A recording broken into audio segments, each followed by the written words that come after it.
O importante é que quem tem razão mostra o rosto. Quem não tem razão não tem o apoio do povo. E é o caso do PT e seus satélites. E eles não saem nem para encontrar amigo, porque tem medo do que vão encontrar pelo caminho. A melhor coisa que o governo faz é entregar as contas, entregar a cadeira, a faixa presidencial e pular fora. É por isso que eu falo, o próximo governo vai ser de direita. No meu coração, vai ser Bolsonaro. Nós vamos trabalhar para reverter a inelegibilidade dele. Bolsonaro não será preso, porque não tem o menor cabimento, esse teatro já perdeu a graça, e Bolsonaro será o nosso candidato ao governo em 2026. Nós vamos resgatar o Brasil e vai ser lindo, galera, vai ser lindo.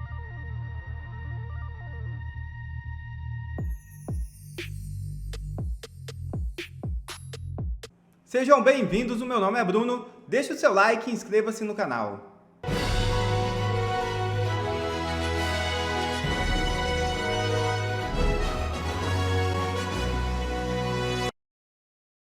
Sóstenes pede o afastamento do novo ministro da Previdência. O líder do PL na Câmara também solicita a investigação de Volney Queiroz por suposta omissão na fraude do INSS à PGR. Sóstenes Cavalcante protocolou neste sábado um pedido formal à Procuradoria-Geral da República. O parlamentar pede o afastamento do novo ministro da Previdência Social, Volney Queiroz. Sóstenes também requer a abertura de investigação contra Queiroz por suposta omissão diante das denúncias sobre o esquema bilionário de descontos irregulares em aposentados do INSS. Ele assumiu o Ministério da Previdência Social depois da demissão de Carlos Lupe, na sexta-feira. No documento enviado à PGR neste sábado, o líder afirmou que Volney Queiroz participou ativamente de reuniões no ano de 2023, nas quais foram apresentados relatórios técnicos detalhados e alertas inequívocos sobre a existência de um esquema fraudulento de proporções bilionárias no âmbito do INSS. Ainda no pedido enviado à PGR, Sóstenes afirmou que a omissão deliberada por parte de um agente público com poder decisório e o dever de agir revela a conduta dolosa e negligência grave no cumprimento de suas atribuições ou ainda o que levanta indícios de conivência institucional e desvio de finalidade. O líder argumentou que a nomeação de Volney Queiroz não apenas fragiliza a necessidade de apuração isenta dos fatos, mas também configura um atentado aos princípios da moralidade e da probidade administrativa. Vocês devem se lembrar de algumas manifestações públicas de Alexandre de Moraes dizendo que é preciso ter coragem, se auto-intitulando como se ele fosse um homem de coragem. Pois bem, Moraes tem amanhã a grande oportunidade de provar que ele é um homem corajoso. Prender pipoqueiro e vendedor de picolés é mole. A gente vê coragem quando um cara é perseguido por um ex-milico americano que lutou no Afeganistão e chega no encalço do caboclo dentro de seu país para investigar motivos para meter sanções no dito corajoso. Não precisaram mandar porta-aviões, mandaram um soldado. Lembra do cabo e do soldado? Pois é, está aí. Manda prender, xerifão. Mostra quem manda. Ele não veio falar mal do ministro. Veio investigar falcatruas para caçar o visto e decretar sua morte financeira perante o mundo. É nessa hora que se mede o tamanho da coragem, ou da loucura de um homem. Esse é um artigo de opinião de Pedro Postas no Jornal da Cidade Online. E após 3 semanas internado, Bolsonaro anuncia alta e confirma presença em manifestação em Brasília. É isso mesmo. O ex-presidente Jair Bolsonaro comunicou neste domingo que receberá alta hospitalar após 3 semanas internado para tratar complicações intestinais. A informação foi repassada a aliados por meio de mensagem de texto.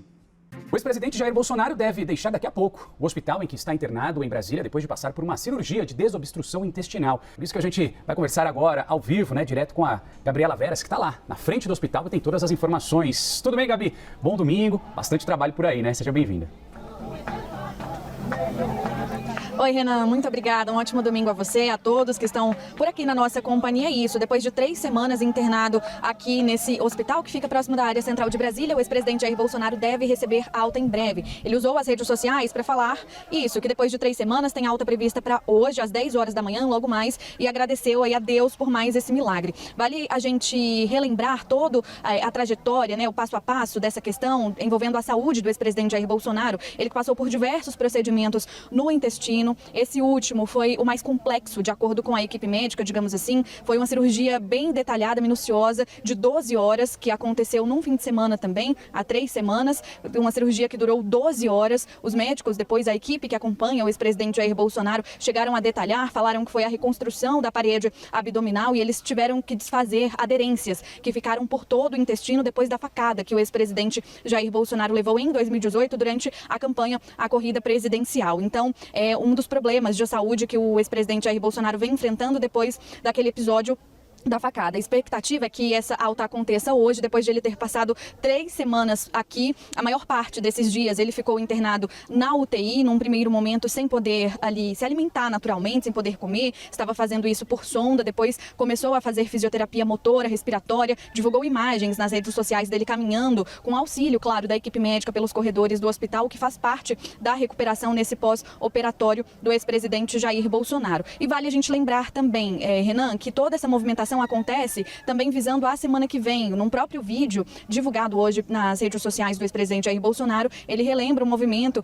por parte da oposição que tem pedido anistia para os condenados pelo 8 de janeiro, um movimento que vai acontecer aqui em Brasília no próximo dia 7, uma concentração que irá acontecer na Torre de TV e vai descendo ali até o Congresso Nacional, pedindo para que o projeto de anistia seja encabeçado lá no Congresso Nacional e que dê andamento. Uma questão que ainda não tem definição, principalmente por parte do presidente da Câmara dos Deputados, presidente do Senado Federal, Hugo Mota, e também Davi Alcolumbre. Então, a expectativa por aqui, Renan, é que o ex-presidente Jair Bolsonaro possa sair a partir das 10 horas da manhã mesmo, como vocês podem ver nas imagens, uma concentração já da imprensa, de apoiadores também, apoiadores esses que ficaram aqui acampados praticamente durante todos esses dias de internação do ex-presidente Jair Bolsonaro e que acompanham esse dia a dia do ex-presidente. Vale a gente lembrar um ponto muito importante que foi trazido pela equipe médica que acompanha Bolsonaro, foi o de que ele vai ter que tomar um pouco mais de cuidado, porque a cirurgia a qual ele foi submetido foi uma cirurgia complexa, 12 horas de cirurgia é uma quantidade ali significativa que demanda muitos cuidados, e o fato da cirurgia ter sido de abdômen totalmente aberto para que eles conseguissem investigar os principais problemas no intestino do ex-presidente Jair Bolsonaro demanda cuidados, principalmente nesse momento de pós-operatório. Algumas viagens, por exemplo, que estavam marcadas principalmente para esse segundo semestre deste ano, ficam ali em dúvida se vão acontecer de fato ou não. Algumas agendas que o ex-presidente Jair Bolsonaro já vinha cumprindo, visando principalmente o ano que vem, o ano eleitoral, ficam ali sem a presença confirmada do Bolsonaro, que é a principal figura da direita no momento, né, da oposição no momento. Então, tem essa outra questão também, alguns aliados do ex-presidente falam que essa agenda não fica aí tão comprometida, que neste primeiro momento o cuidado principal é com a saúde, é a única preocupação, mas a gente sabe que algumas agendas precisarão ser canceladas a partir de agora nesse cuidado pós-operatório, Renan. Bolsonaro falou sobre a possibilidade de participar do ato pela anistia em Brasília na próxima quarta-feira, 7 de maio. Pelo menos lá na Torre eu faço presença, não vou poder caminhar, mas na Torre faço presença se tiver evento aqui. Alexandre, mais uma manifestação aí programada para a próxima quarta-feira, dia 7 de maio. Lembrando que houve já manifestação em Copacabana, Rio de Janeiro, aqui na Avenida Paulista. E a próxima agora na quarta-feira, dia 7, em Brasília, pertinho ali do Congresso Nacional. Só que ele não vai poder comparecer, não. O médico não vai deixar.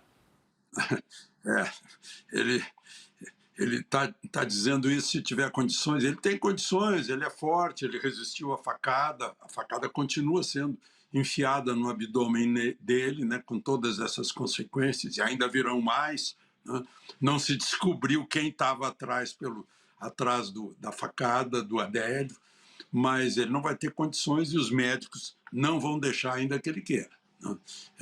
E eu tenho a impressão que já conversaram, inclusive, com Dona Michele, né, para ajudar a segurar que ele não vá.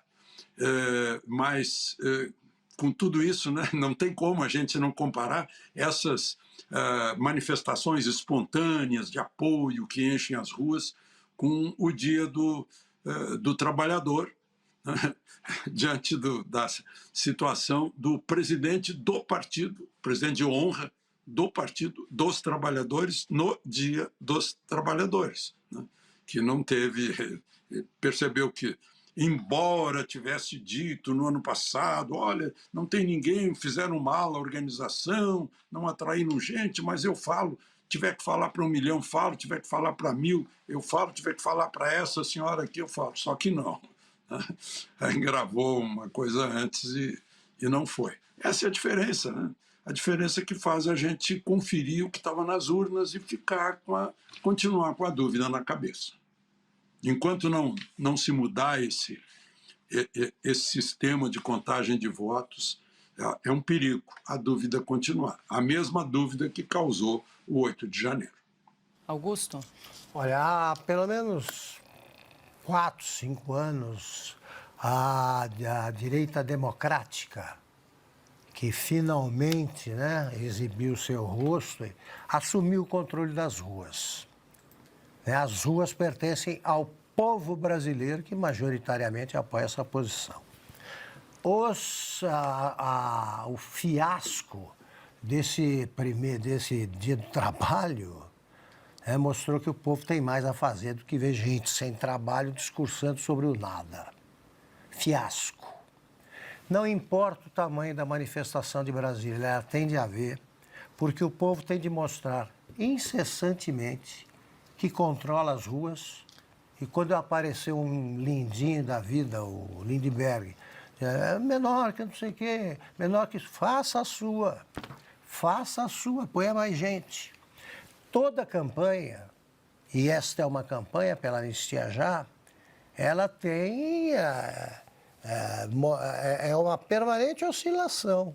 Manifestação grande, manifestação menor. Tá? O importante é o povo mostrar, representado por quem estiver na manifestação, que está inconformado com o que se passa e exige a libertação dos que não cometeram crime algum em 8 de janeiro. É importante. E também é importante que o povo se organize nas outras cidades de qualquer tamanho. E se alguém quiser fazer uma manifestação em Taquaritinga, em Jabuticabal, ali perto, faça. Deixem que os outros peçam aos doutores em contagem de cabeça da USP, deixa eles calculando junto com o Datafolha. Não sei o quê, tinha 4 pessoas, tinha 25, tinha menos que no jogo do Santos contra o Milan no século passado. Coisas desse, deixa.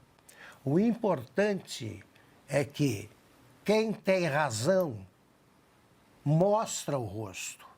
Quem não tem razão não tem o apoio do povo. E é o caso do PT e seus satélites. E eles não saem nem para encontrar amigo, porque tem medo do que vão encontrar pelo caminho.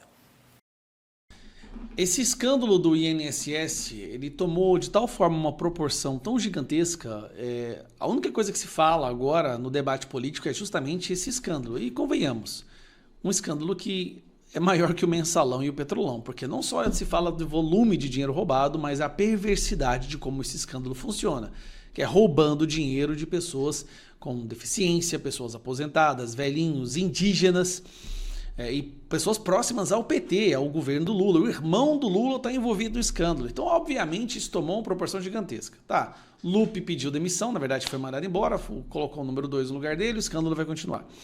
O que eu quero falar? Esse escândalo tomou de tal forma o debate político que outros fatos igualmente importantes do que diz respeito ao futuro do Lula e do PT que acabaram sendo ofuscados. Agora, esse que eu vou mostrar para vocês, esse aqui é gigantesco, é um dos maiores fatos políticos que aconteceu esse ano, que é a federalização do PP e do União Brasil. Por quê? Me acompanha que eu vou te explicar. Federação, União Brasil e PP nasce conflagrada e sob ameaça de não ter presidente. Então eles estão agora num período conturbado ali dentro, porque há uma disputa dentro do partido de quem vai ser o presidente. Disputa entre Rueda, Lira e por aí vai. Só que qualquer que seja o presidente, o problema é isso aqui, ó. É lançada com discurso de oposição mesmo com 4 ministérios do Lula. Bom, na semana passada eu falei para você, mostrei aqui uma reportagem da Veja, onde falava que partidos da base já estavam cogitando a devolução de ministérios. E eu fiz um vídeo falando, olha, a situação do Lula está tão conturbada, está tão prejudicada, a rejeição está tão alta, que alguns partidos de centro-direita, os partidos que têm ministérios, querem devolver, que estão na base, né? Querem devolver esses ministérios porque estar associado a esse governo é um prejuízo muito maior do que qualquer cargo ou roubalheira possa beneficiá-los. E aí, logo depois, sai a oficialização dessa federação. E essa federação já sai com um candidato à presidência. Tudo bem, ele está pontuando muito baixo ainda nas pesquisas, acho que 4 ou 5%, e não passa disso por enquanto, mas já lançou sua pré-candidatura, que é o Ronaldo Caiado. Ó, Manifesto de Nova Aliança, que terá a maior bancada da Câmara, faz defesa a um choque de prosperidade para o país. O problema é, essa federação tem agora um candidato à presidência, ou pré-candidato, que é esse aqui, ó, Ronaldo Caiado, governador aqui de Goiás. Só que tem um sério problema nessa situação. Olha o Ciro Nogueira aqui do lado, tal. O Lira bem aqui também. O problema é que como que o Caiado se coloca como pré-candidato à presidência do Brasil, se a federação a qual ele faz parte não tem um, antes União Brasil tinha um ministério. Agora a federação que ele faz parte tem 4 ministérios. Deixa eu puxar aqui os ministérios para você ver aqui, ó. A federação que ele faz parte tem 4 ministérios.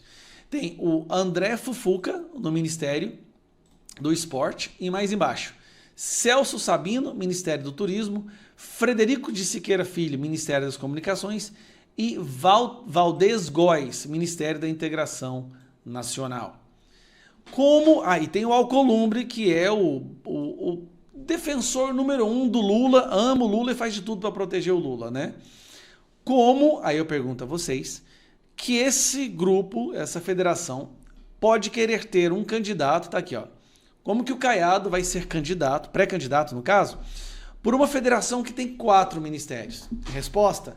Muito provavelmente eles vão entregar. Então, quando eu falei na semana passada daquele boato que corre ali nos bastidores de que alguns partidos cogitavam entregar ministérios e aí sair da base, e aí, meu amigo, se esses 2 partidos saírem da base, são mais de 100 deputados que deixarão a base do governo. Somando com o PL e o Novo, que já são 100, serão 200 deputados. Com 200 deputados, esse governo não aprova mais nada. Então, tudo leva a crer que para que a única possibilidade do Ronaldo Caiado continuar sendo pré-candidato, se colocando como oposição contra o Lula, contra essa roubalheira, contra a esquerda, será se a federação, que agora contará com a maior bancada de todas, né? Eu tinha olhado aqui, são... deixa eu somar novamente. São 60, aqui ó, 60 deputados no União Brasil, como vocês podem ver aqui, 60 deputados no União Brasil com 49 do PP, 109 deputados abandonando a base, com mais 100 da oposição, do PL, é a destruição desse partido. Se isso vier a acontecer, e tudo leva a crer que vai, porque não tem como, eles teriam candidatos se dizendo de direita, com 4 ministérios nesse governo, tudo nos leva a crer que para consolidar a pré-candidatura do Ronaldo Caiado, a federação, PP e União Brasil terá que abandonar o governo por completo. E outra, se tiver deputados ali que queiram vender os votos e continuar votando com o governo, vai pegar muito mal. Então, por enquanto, Ronaldo Caiado está lá pontuando com seus 4%, 5%. Pode ser que ele cresça, se é possível, mas a única chance dele crescer é se o grupo no qual ele faz parte se posicionar totalmente contra esse governo. É a única forma da direita levar a sério essa pré-candidatura de alguém que se diz direita, mas com partidos numa federação que apoia e vota tudo com o governo. Então, muita coisa está acontecendo e essa notícia é péssima. Isso aí tirou o sono do governo. O governo vai perder a sua base. Os republicanos não vai ficar para trás. Porque o que vai acontecer? Se isso acontece, o Republicanos não vai querer ficar sendo um partido visto como associado ao governo. Então, muito provavelmente também sairá da base. Está chegando aí o período pré-eleitoral, que o povo já está desesperado atrás de voto, fazendo campanha. O Republicanos, no site deles, se coloca como o único partido conservador. E o presidente do Republicanos já fez uma declaração falando que vai unir a direita contra o Lula. Bom, se sair o Republicanos, aí, meu amigo, a melhor coisa que o governo faz é entregar as contas, entregar a cadeira, a faixa presidencial e pular fora. É por isso que eu falo, o próximo governo vai ser de direita. No meu coração, vai ser Bolsonaro. Nós vamos trabalhar para reverter a inelegibilidade dele. Bolsonaro não será preso, porque não tem o menor cabimento, esse teatro já perdeu a graça, e Bolsonaro será o nosso candidato ao governo em 2026, e nós vamos resgatar o Brasil, e vai ser lindo, galera, vai ser lindo. Não percam as esperanças. Essa ditadura, essa calamidade, esse caos todo chegou num nível tão alarmante que só tem outro caminho a seguir a não ser para baixo. Um abraço.